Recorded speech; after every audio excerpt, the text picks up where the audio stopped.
வணக்கம். பேரறிவும் பேராற்றலும் கொண்ட இந்த பிரபஞ்சத்தை வணங்கி உங்களையும் வணங்கி வாழ்த்தி மகிழ்ந்த அடியேன் ஜோதிட வெற்றிபாலன்.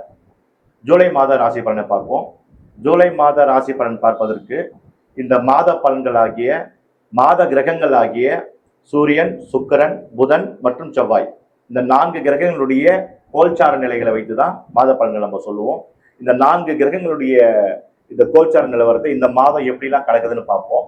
முதல்ல சூரியன் எடுத்துக்கலாம். சூரிய பகவானை பொறுத்த வரைக்கும் இந்த மாதம் மிதுன ராசியில தொடங்குகிறார். அவர் கடக ராசிக்கு இந்த மாதத்தினுடைய ஜூலை 17ஆம் தேதி பயிற்சி ஆகிறார். புதன் பகவானை பொறுத்த வரைக்கும் கடக ராசியில் புதன் பகவான் வக்ரகதியில் இருக்கிறார். ஆரம்பத்திலிருந்தே ஜூலை 8ஆம் தேதி வக்ரகதியிலிருந்தே அப்படியே கடந்து பின்னோக்கி சென்று மிதுன ராசி மண்டலத்தை போய் பயணிப்பார். இது புதன் பகவானுடைய நிலவரம். சுக்கிர பகவானை பொறுத்த வரைக்கும் கடக ராசியில ஆரம்பத்தில் இருக்கிறாரு. வருகின்ற 5ஆம் தேதி முதல் கொண்டு சிம்மத்துக்கு பயணிப்பார்.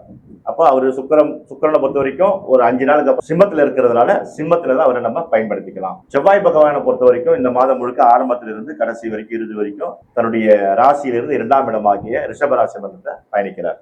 இதுதான் கிரகங்களுடைய கோல்சார நிலவரம். மற்றபடி குரு பகவான் கடகராசியில் சஞ்சாரிக்கிறார். சனி பகவான் மீனத்தில் பயணிக்கிறார். ராகு கும்பத்திலும் கேது சிம்மத்திலும் பயணித்துக் கொண்டிருக்கிறார்கள். இது கிரகங்களுடைய கோல்சார நிலவரம். கன்னி ராசி நேர்களை பற்றி பார்ப்போம். கன்னி ராசியை பொறுத்த வரைக்கும் சமசப்தம பார்வையாக சனி பகவானுடைய பார்வை உண்டு. சனி பகவான் பார்வை இருந்தால் தொழில் ஸ்தானம் நன்மையாக இருக்கும், சுபஸ்தானம் நன்மையாக இருக்கும், கர்மாஸ்தானம் நன்மையாக இருக்கும். அதாவது சுபஸ்தானம் கர்மா சொல்லுவாங்க. சுப கர்மா அசுப கர்மாக்கெல்லாம் அவர் தான் சனீஸ்வர பகவான் தான் காரகம். அப்போ சுபகர்மான திருமணம் ஆகிறது, குழந்தை பிறப்பது, இதெல்லாம் கன்னி ராசிகளுக்கு இந்த மாதங்கள்ல நிறைய விஷயங்கள் சுப பலன்கள் நடைபெற வாய்ப்புகள்லாம் உண்டு. சனி பகவானோட பார்வைக்கு அவ்வளவு பவர் உண்டு. ஏன்னா திருமணத்தில் காத்து கொண்டிருப்பவர்கள் இந்த மாதம் போன மாதம் தடங்கள் ஏற்பட்டவங்க இந்த மாதங்கள் நடந்து முடிஞ்சிடும். வேலையை பொறுத்த வரைக்கும் நல்ல ஒரு சுபத்தன்மையான ஒரு வேலை. அதாவது முதலாளிகள் உங்களை அப்ரிஷியேட் பண்ணுவாங்க, நல்லா வேலை செஞ்சிருக்கீங்கன்னு சொல்லிட்டு பாராட்டுவாங்க. அதுக்குண்டான உயர்வு ஊதியங்கள்லாம் கிடைக்கக்கூடிய வாய்ப்புகள்லாம் உண்டு வேலையாட்களுக்கு. ஏன்னா 7ஆம் இடம் சனி பகவான் தொழில் செய்யக்கூடிய ஒரு விஷயம் தான். அதுக்கு அந்த கன்னி ராசியில கன்னி லக்னத்தில் இருக்கிறவங்களுக்கு இது ரொம்ப நல்ல ஒரு பலனாக தான் இருக்கும். இவங்க ராசிக்கு 9ஆம் இடத்துல செவ்வாய் பகவான் இந்த மாதம் முழுக்க பயணிக்கிறாரு. செவ்வாய் பகவான் 9ஆம் இடத்தில் இருப்பதனால் வீடு, இடங்கள், சொத்துக்கள் இதெல்லாம் வாங்கக்கூடிய வாய்ப்புகள்லாம் இருந்ததுன்னா பெண்டிங் வச்சிருந்தீங்கன்னா இந்த மாதங்களில் நீங்கள் அதை வாங்கலாம், பர்ச்சேஸ் பண்ணலாம். நல்ல இடங்களாக கிடைக்கும். பூமி யோகம் உண்டு இந்த மாதங்கள்ல கன்னி ராசி நேயர்களுக்கு. பெண்களை பொறுத்த வரைக்கும் ஆடை ஆபரணங்கள்லாம் வாங்கலாம். ஏன்னா 11ஆம் இடத்தில் குரு பகவான் சுக்கிர பகவான் சேர்ந்து இருக்கிறாங்க. 12ஆம் இடத்தில் விரய செலவுக்கு சுக்கிர பகவான் வராரு. அப்ப விரய செலவுகள், அதாவது ஆடம்பர செலவுகள், ஒரு ஏசி வாங்குறதோ, வீட்டு உபயோகப் பொருட்கள் வாங்குறதோ, இல்லை நகைகள் வாங்குவது, ஆடைகள் வாங்குவது, இது போன்ற விஷயங்கள்லாம் பெண்களுக்கு இழுத்து விட்டுரும். அதனால அதெல்லாம் வாங்குங்க, தப்பு கிடையாது. பாசிட்டிவ் எனர்ஜி தான், அது வாங்கலாம். அதெல்லாம் ஒன்றும் நஷ்டம்லாம் கிடையாது. வீட்டுக்கு தேவையான பொருட்கள்லாம் வாங்கலாம். அதனால ஒரு யோக பலன் கூடும். அதாவது சுக்கிரன் என்ற ஒரு கிரகம் 12ஆம் இடத்தில் உங்க ராசிக்கு வரும் பொழுது அது ஒரு செலவினங்களை இழுத்து விடுதுன்னா அது ஒரு சிஸ்டம். அப்போ அந்த சிஸ்டத்துக்குள்ள நீங்க போறீங்க, அப்போ செலவு செய்றீங்க. செலவு செஞ்சு ஒரு பொருள் வாங்குறீங்க, ஒரு துணி வாங்குறதோ நகை வாங்குறதோ வாங்குறீங்க. இது ஒரு செயல். இந்த செயலுக்கு ஒரு விலை உண்டு இல்லையா? இந்த செயல் பாசிட்டிவ் எனர்ஜி, பாசிட்டிவ் செயல். அந்த செயலுக்கு நிறைய பாசிட்டிவான விஷயங்கள் கிடைக்கும். அப்போ வீட்டுக்குள்ள நீங்க ஒரு புது பொருள் வாங்கி வரும்பொழுது அந்த நேரத்துல மற்ற விஷயங்கள் வேற ஏதாவது உங்களுக்கு பின்னாடி நடக்கக்கூடிய ஒரு இடம் விற்கிறதோ, இல்லை இடம் வாங்குறதோ, இல்லை ஒரு கார் வாங்குறது, கார் விற்கிறது, கார் வாங்குறது, இந்த மாதிரி விஷயங்கள்லாம் கூட அது அடுத்தடுத்து உங்களுக்கு நடத்தி கொடுத்துரும். அப்ப நம்ம எதுக்குள்ள சார்ந்து போறோமோ அந்த பாசிட்டிவ்லயே இருந்தோம்னாக்கா நம்ம அந்த விஷயங்கள் நிறைய அபிவிருத்தியமா கொடுப்போம். அப்ப நிறைய விஷயங்கள்ல தொழில் வளர்ச்சிகள் ஏற்படும், புதிய தொழில்கள் ஏற்படக்கூடிய வாய்ப்புகள்லாம் இந்த கன்னி ராசினியர்களுக்கு இப்பொழுது உண்டு. கன்னிராசியை பொறுத்த வரைக்கும் பெரியவங்களுக்கெல்லாம் ஒரு உடல் சார்ந்த விஷயங்கள் உபாதைகள்ல இருந்து கொஞ்சம் வெளியே வரக்கூடிய வாய்ப்புகள் ஏற்படும். ஏன்னா அவர்களுக்கு அந்த நோய் வாய்ப்பட்ட தாக்குதல்ல இருந்து ரிலீஃப் கிடைக்கக்கூடிய ஒரு மாதமாக இந்த மாதம் அவர்களுக்கு இருக்கிறது.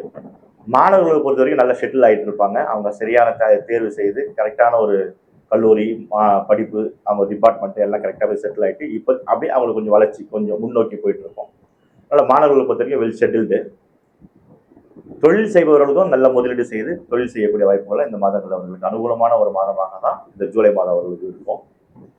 கன்னிராசியை பொறுத்த வரைக்கும் ஒரு 80-20 சொல்லலாம். 80% பாசிட்டிவ் எனர்ஜி, 20% கொஞ்சம் சாதகத்துக்கு மீறிய ஒரு பாதகங்கள்லாம் வரக்கூடிய வாய்ப்புகள்லாம் உண்டு. ஆனால் அதிகமாக பாசிட்டிவாக இருக்கிறதுனால இது சின்ன 20% மட்டும் அவங்களுக்கு அந்த அளவுக்கு பெருசாக தெரியாது. அதனால நல்ல ஒரு அற்புதமான ஒரு மாதமாக கன்னிராசினியருக்கு இந்த மாதம் இருக்கும். நம்மளுடைய வெற்றி அஸ்ட்ரோ டாட் இன்ல வந்து அனைத்து விதமான சர்வீஸ்கள், பொதுமக்களுக்கு தேவையான ஜோதிட சார்ந்த அனைத்து விதமான சர்வீஸ்களை அதில் போட்டிருக்கோம். உங்களுக்கு எந்த சர்வீஸ் தேவையோ அந்த சர்வீஸ்குள்ள நீங்கள் உள்ள வந்து உங்களுடைய அப்பாயின்மெண்ட்டை ஃபிக்ஸ் பண்ணிக்கலாம். அப்பாயின்மெண்ட்டுக்கு ஏற்றபடி எங்களுடைய டீம் வந்து உங்களுக்கு சர்வீஸ் பண்ணி உங்களுக்கு ஜாதக ரீதியான சொல்யூஷனை கொடுக்கறதுக்கு நாங்கள் காத்துட்டு இருக்கோம். நாங்கள் வந்து உங்களுக்கு சிறப்பான முறையில் சிறந்த விதமாக ரொம்ப அலக்கழிப்பு இல்லாமல் நேர்த்தியாகவும் உடனடி தீர்வாகவும் கிடைக்கக்கூடிய சில விஷயங்களை ஆராய்ச்சி பண்ணி வச்சுருக்கோம். அந்த ஆராய்ச்சியின் அடிப்படையில் ஒவ்வொரு சர்வீஸுக்கும் என்ன பலாபலன்களை கொடுக்கலாம், எந்த கோயில்களுக்கு போனால் இவர்களுக்கு அந்த ரெமெடி கிடைக்கும், எந்த விதமான ஒரு பரிகாரங்களை செஞ்சால் எங்களுக்கு ரெமெடி கிடைக்கும்ன்றதெல்லாம் நாங்கள் அதில் கிளியர் கட்டாக கொடுத்துருக்கோம். அதெல்லாம் நீங்கள் இந்த சர்வீஸ்குள்ளே வந்து நீங்கள் அதெல்லாம் தெரிஞ்சுக்கிங்க. உங்களுக்கு ரொம்ப யூஸ்ஃபுல்லாக இருக்கும். இதை நீங்கள் மற்றவங்களுக்கும் ஷேர் பண்ணுங்கள். உங்களுடைய நண்பர்கள் உறவினர்கள்லாம் தெரியப்படுத்துங்க. அவங்களும் தெரிஞ்சுக்கிட்டோம்.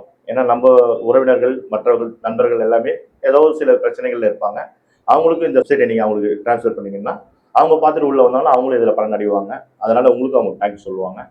இதுதான் ஒவ்வொருத்தரும் கூட்டாக சேர்ந்து அனைத்து விதமான நம்முடைய வாழ்வியல் பிரச்சனைகளுக்கெல்லாம் ஒரு தீர்வு காட்டுறதுக்கு இது ஒரு நல்ல ஒரு வழிமுறையாக இருக்கும்ட்டு கருதுறேன். அதனால் எல்லாரும் பயன்படுத்தணும், எல்லாரும் ஆதரவு கொடுக்கணும். உங்களை எல்லாரையும் வேண்டி விரும்பி கேட்டுக்கொண்டு நன்றி, வணக்கம்.